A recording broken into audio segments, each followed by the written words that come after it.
best at building complicated systems. That's what the white people do best. Yeah. I mean, like, my camera guy who's off, there he is. Look at him. Look at him. White right? guy. These are the people who, in 1960s in NASA, when they did Apollo 11, all them motherfuckers, there was like 20,000 of them, little white guys with glasses and pieces of paper and a pen, and they put something on the moon. Yeah. You get 10,000 black people in a room, tell them to achieve anything. Andrew Tate explodes with black fatigue at the Hodge Twins. In this clip, as Andrew Tate calls out the insanity of the woke left for brainwashing people into not pointing out the obvious violence and degeneracy blowing up in America. He said it out loud. Some groups build systems better, and everyone lost their minds. When shock lines fly, emotions spike, and thinking stops, that's the trap. Tonight isn't about demonizing people. It's about separating claims from feelings and asking, are we being shown reality or a narrative? Welcome to the Matrix. Black fatigue. People are tired of black people. Every time you look up, some Negroes arguing about something. Well, you know, Derek Penny, that whole situation. Oh yeah, that was incredible. That was incredible, and it's. I'll be honest. One of the things that's amazing to me, because I am American. I lived here till I was 8, and then I grew up in England, and then I moved all around the world. What's kind of amazing to me about the American consciousness is that they have this huge preposition with racism, and they seem to think this is a racist country. Like, you motherfuckers haven't been anywhere. Yeah. Because this is the least racist nation on the planet. You think America's racist? Let me tell you where's racist. You know the most racist place? Africa. Oh, yeah. You ever been to Africa? You Hutu, you're Tutu, you're Boo-Boo. Like, they're fucking killing each other, having genocide. They all look the fucking same. They're pulling out machetes. Look at the Rwandan genocide. I couldn't even tell the two teams. They're running around fucking swinging blades. Bro, the whole world's fucking racist. Killing each other over nothing. Over nothing. Hutu, Tutu, your nose shape. They I don't got know the this fuck. huge continent. You got all these black people. You got all these resources. All they do is kill. And they're probably the poorest continent in the world. Of course. They have no leadership, and their culture is just broken. 100%. And also, it's because Africa's rich that it's poor, which we'll talk about in a second. But America's the least racist place you find on the planet. You think China's not racist? You think Japan's not fucking racist? You think India's not racist with its caste system? You think Africa's not racist with its fucking genocides? Everywhere, even when I moved to England, the amount of racism I dealt with for being American. Like, I was American, they're like, oh, yank, oh, dickhead, school shooter. But it's like, watch out. But the thing is, I think it's funny. Yeah. But these people can't take a fucking joke. Like, I love when people, I have the most diverse friend group, and our friendships are based on racism. Like, it's funny. It's funny. Like, I know a white guy. Who's loyal. Fucking weird. But like, we make fun of each other all the time. Like, racism is hilarious amongst a friend group. But in America, everyone's so sensitive to it. It's insane, and they believe they live in a racist country. It's like, you need to go basically anywhere else. Go anywhere else, and you will see. And what's interesting is actually the countries like Dubai, which I spent a lot of time in, the UAE, which is a super diverse country with 80% immigration. But the locals, the natives, they're above you. You can't fuck with a Gulf Arab in UAE. You can come and you can visit and you can buy a nice house and you can live there and you can enjoy Dubai. But if you crash your car into an Arab, it was your fault. That's just how it is. Like, there's no way out of it, right? So the whole world's fucking racist except America. And these people are constantly and endlessly crying. It's like so ungrateful almost. Well, it's ungrateful. I think most of that comes from the black community, though. I think that's what's keeping racism alive in this country. And the white liberal is pushing it too, his own life support. Well, I think everyone's tired of it now, but they're going to keep trying to push it because it allows them to feel important for 5 seconds. So they're going to keep trying to push it. Andrew, do you consider yourself to be African-American? Well, there's times. I'm like the day walker. I swap in and out. It depends. You know? Like I had an auntie. She's black and she talks like a white woman until she gets mad. Then she's Jamaican. You ever had one of them? Yeah, definitely. That's like me. Depends on mood I'm in. Sometimes I'm white, sometimes I'm black. Depends on mood I'm in.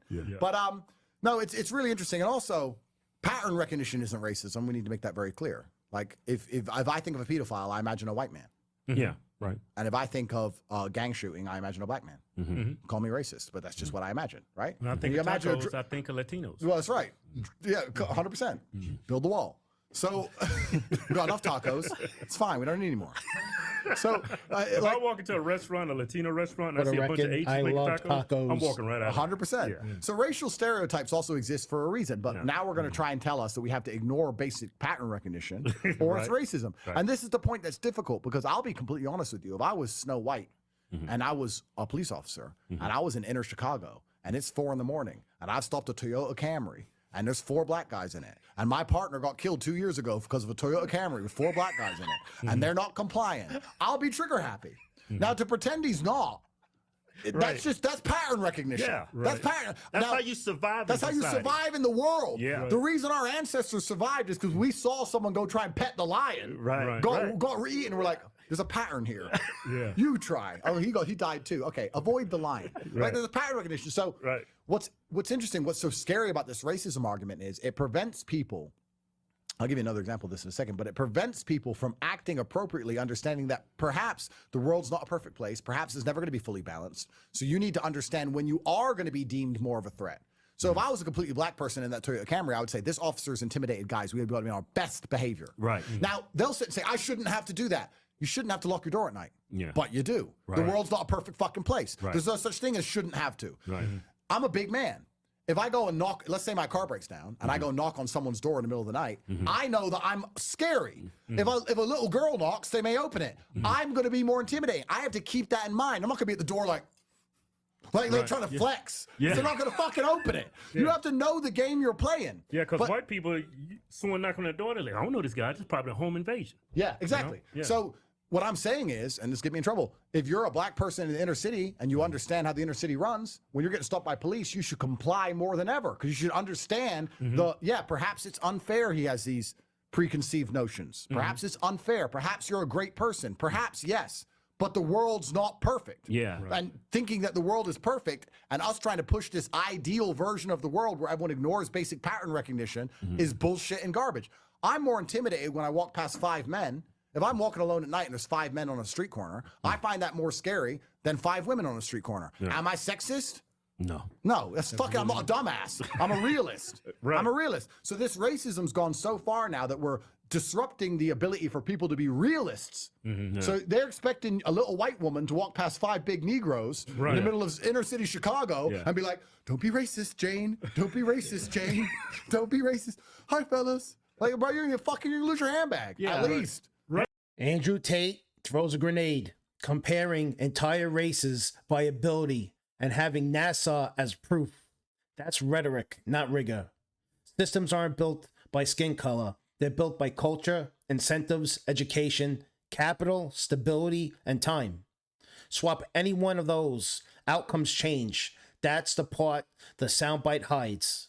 When cities gut families, schools, policing, and economic ladders, chaos grows anywhere with anyone. But folks, hit that like button, notification bell if you're enjoying the video. It doesn't bother me like if I'm getting to an elevator. This happened to us. We'll get in an elevator and it's just a white lady and she'll just back in the corner and just like grab onto her purse. I'm like, I don't blame you. 100%. 100%. I don't blame you at all. But what's funny about it is they'll pretend that being intimidating is a terrible curse when it comes to something like a police stop, when they live their entire life trying to be as intimidating as possible.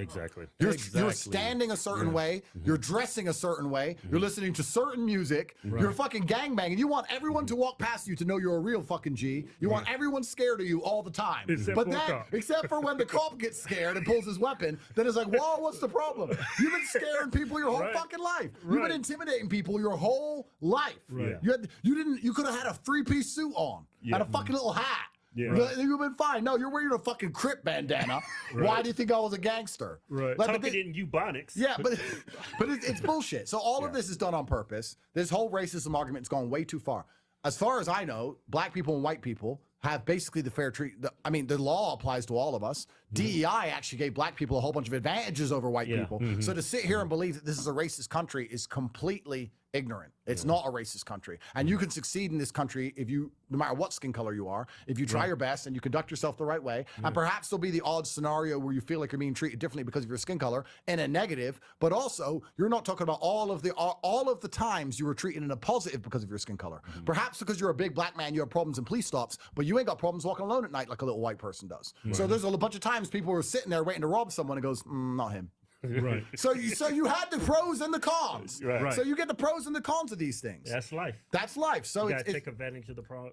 Exactly. And just to go back on my point, because I mentioned it earlier, and I just want to wrap it up. I said about how Africa's poor because it's rich. I watched a really interesting study. You should watch it. It was about what makes the perfect nation. Because I was trying to build the perfect country in my mind. Like what would make the perfect nation? It was talking about if you started from zero, how would you have the richest, most prosperous, perfect country? And it said the countries with the best weather are countries like England and Netherlands, because you want it to be a little bit rainy. You want to be able to have agriculture, and you don't want people to have too much fun for free.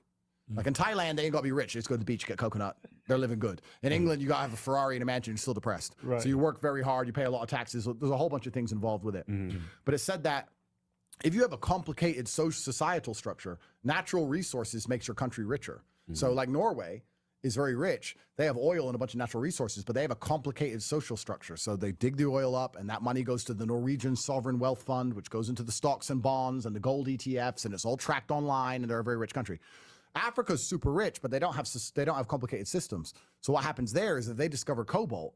The problem with natural resources is it doesn't require society to get the value of it. So if you have a country that builds jet engines, you now need factories, which takes workforce, which need houses, which need universities, which need schools, which need hospitals, which needs roads. So you have to build all this infrastructure around it to produce these jet engines. If you find cobalt, you just got to dig it up out of the ground.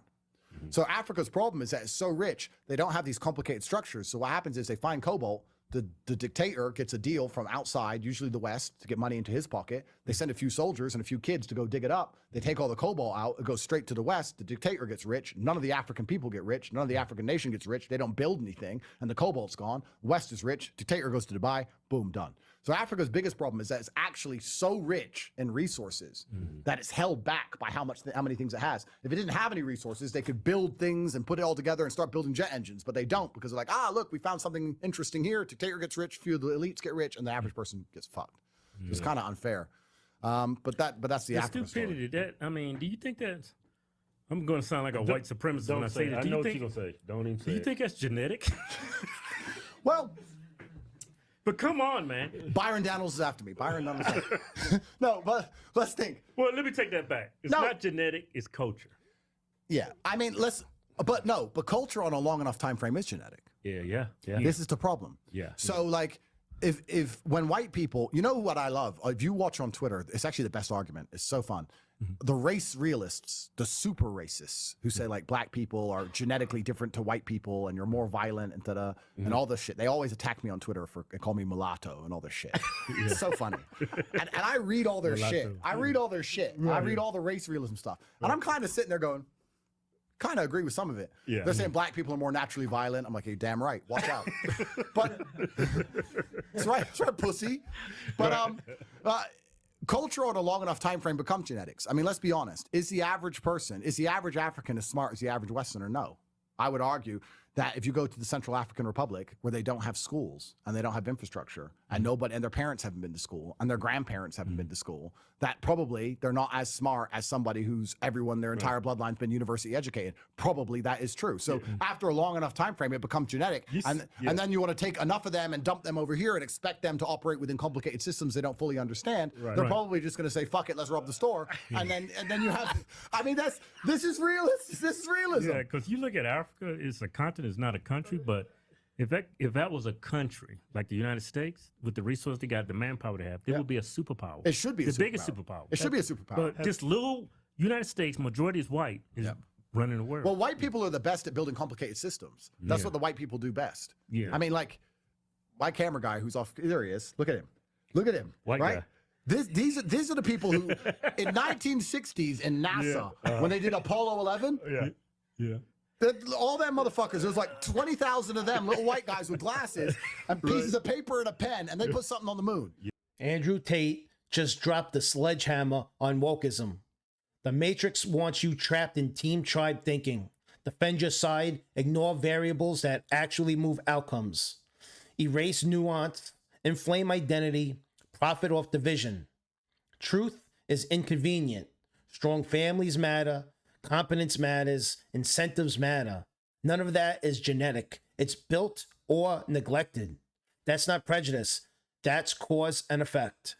So when a clip says X group builds and Y group can't build, just pause and ask for the data, context, and counterexamples. Demand policy, not punching bags. Because once you swallow identity math, you stop solving problems.